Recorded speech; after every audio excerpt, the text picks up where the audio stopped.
what's up, y'all? Happy Monday. I know we're past the weekend and past the Super Bowl at this point, but I decided for this week, for today, to do a little bit of a throwback. I know it's not Thursday, but I'm rocking this fortune cookie shirt. So if y'all don't know, I am an author as well, and this is the very first t-shirt I had made for my first novel, which was released back in 2015. So a few years before that, Kendrick Lamar, last night's Super Bowl performer, released his first major studio album, Good Kid, m.A.A.d. So I do have the privilege of having this on vinyl. There were no, frills with this.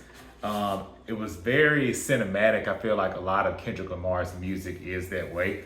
When you get this vinyl, there are these photos here. It looks like maybe some family photos that are here on the inside. You have the album credits.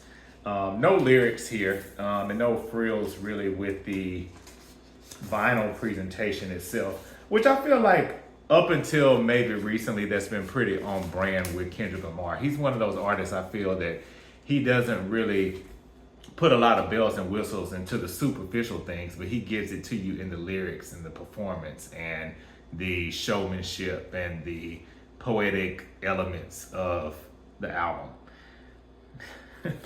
Speaking of poetic, so I don't know if y'all were the only ones, but I was really waiting last night for him to play, because he has so many hits. I mean, a lot of people have argued whether or not They Like Us is the biggest hit of his career, which it is, in my opinion.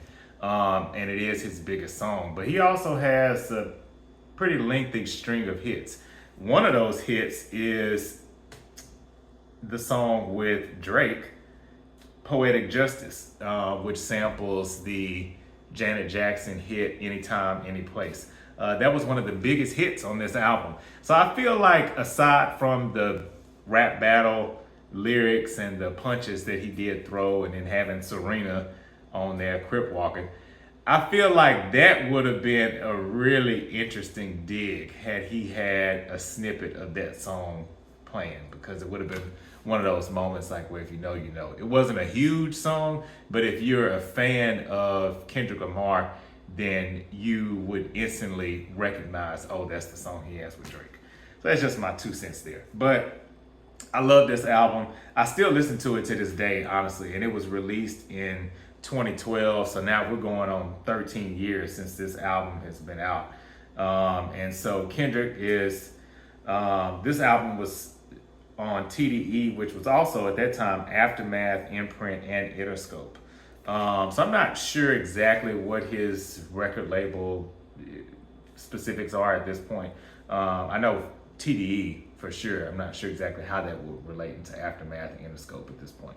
But you got to give it to TDE because they're really running things right now. You think of Kendrick Lamar, his presence, and then you look at SZA and also Doechii, who now has started to get the flowers that she really deserves, in my opinion. I've loved Doechii ever since she was considered underground. So I think her best rap album Grammy Award was well deserved.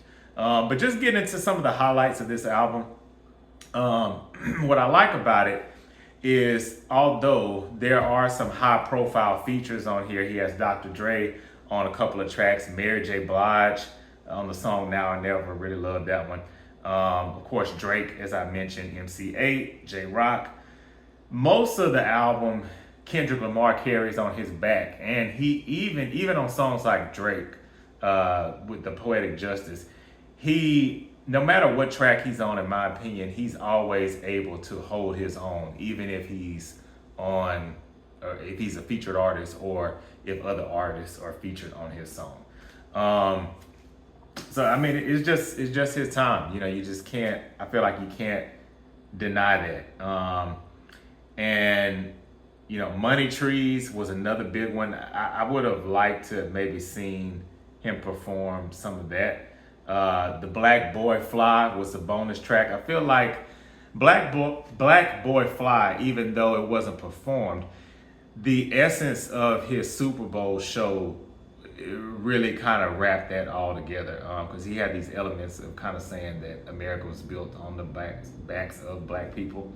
I love the Samuel Jones tidbits where he was playing as Uncle Sam. I thought it was actually a genius show. And I think for the Super Bowl, what's interesting is, and I've always said this about Kendrick Lamar, I've always felt like if he ever put his toe into the pop realm, he would really shut down hip hop for just about everybody. And he's kind of doing that right now because he's been more considered, I would say, more of a conscious rapper. Up until this point, he's that rapper that probably you would classify as maybe like a Nas, like always dropping knowledge, even though sometimes you just want to listen freely. You don't feel like you have to, you don't always maybe want to, dang, my ring light went out, but we're going to keep going. You don't always have to feel like you want to be preached to necessarily. And not saying that Kendrick Lamar is even a preachy type rapper, but just some of his lyrics and the things that he says, you do have to listen with a second set of ears, so to speak.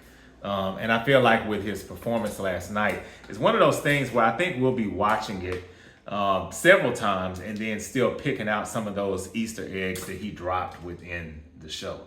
Somebody mentioned something about Squid Games, which I didn't initially catch that because I haven't watched Squid Games like that, but I'm like, okay, that's something I didn't catch the first time. But yeah, love this album. This is the track list here that's on the back. Not sure if y'all can see that. Another great thing I would say about Kendrick Lamar is he's one of those artists who and this isn't just rappers, but there are some artists who really thrive on collaborating with certain producers. So for instance, as I mentioned, Janet Jackson, the song he sampled, I feel like she thrives best when she's with Jimmy Jam and Terry Lewis. With Kendrick Lamar, and when you look at the production on this album, he has a few well-known heavy hitters on here. Like, there's Pharrell that produced the Good Kid track, and then T-Minus produced Swimming Pools. But it's really a mix here. I mean, he has Just Blaze on a track, Terrence Martin, Scoop DeVille, Rocky. I mean, all these different producers. And somehow the album still sounds cohesive, almost as if one producer worked on it. And I feel like that's how an album should sound. The producers shouldn't really show their hand, so to speak, in my opinion. I feel like the artist should always shine and be out front. And that's what, to me, Kendrick Lamar does on any track that he's presented. So let me know what you think about this album, Good Kid, M.A.A.d City. Is it the best one in Kendrick Lamar's collection? Are there other albums that you think that are better than this one? This one's personally my favorite. I don't know if I have a favorite of his, but this one's definitely nostalgic and one of my favorites. And what did you think about his Super Bowl performance, and how would you rank it against other Super Bowl performances? But thanks everybody for tuning in, and I'll see you in the next video. Peace.